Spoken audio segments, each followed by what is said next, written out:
بسم اللہ الرحمن الرحیم۔ ناظرین کرام، آج ہم حضرت عمر فاروق رضی اللہ تعالیٰ عنہ اور اس کے ایک نامزد گورنر کے بارے میں پڑھیں گے۔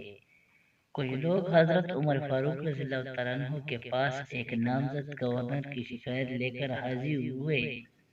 امیر المومنین نے دریافت کیا، کیوں آئے ہو؟ لوگوں نے بتایا، نامزد گورنر کی شکایات لے کر آئے ہیں۔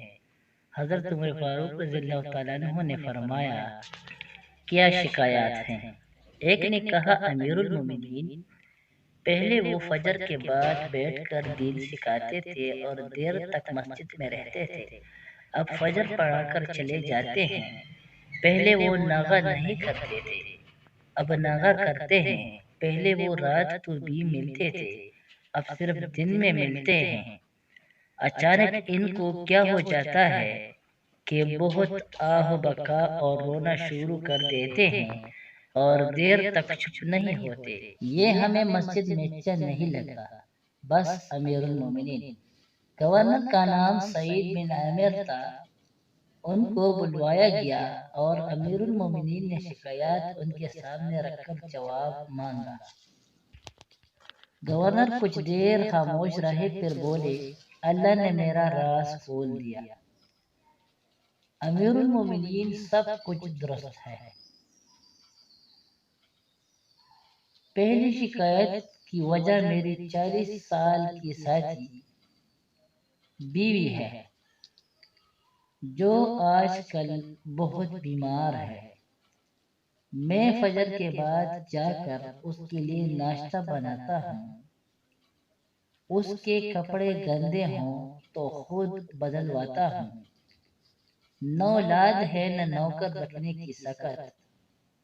امیر المومنین پہلے جواب پر بے چین ہو گئے۔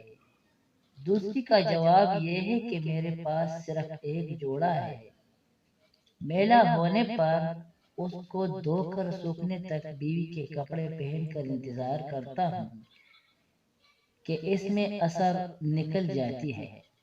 تیسری وجہ یہ ہے کہ میں نے دن دنیا کے لیے رکھ چھوڑا ہے اور رات اللہ کو منانے کے لیے، اس لیے رات کو نہیں مل سکتا۔ چوتھی شکایت کی وجہ یہ ہے کہ میں اسلام بہت دیر سے لایا، 40 سال بعد اس کی خشیت طاری ہوتی ہے تو قابو نہیں رہتا کہ آپ کو جواب دینا پڑ رہا ہے۔ اللہ کو التجا کرتا ہوں کہ تو پردہ پوش ہے، دنیا کی طرح وہاں بھی پردہ رکھنا۔ پھر سعید بن عامر گورنر چپ ہو گئے اور لوگ رونے لگے روزات سن کر۔ پھر گورنر بولے لگے، امیر المومنین، شکایتیں سن لیں، اب سزا بھی سنا دے۔ حضرت عمر فاروق رضی اللہ تعالیٰ عنہ جو پہلے ہی گردن جھکائے رو رہے تھے، انہوں نے ہاتھ اوپر کیا اور فرمایا، یا اللہ، اس امت کو ایسے چند گورنر اور دے دے۔ صاحبو، آئیے ہم بھی یہی دعا کریں کہ اللہ پاک ہمارے دیش کو ایسی ہی رہنما عطا فرمائے۔ آمین ثم آمین۔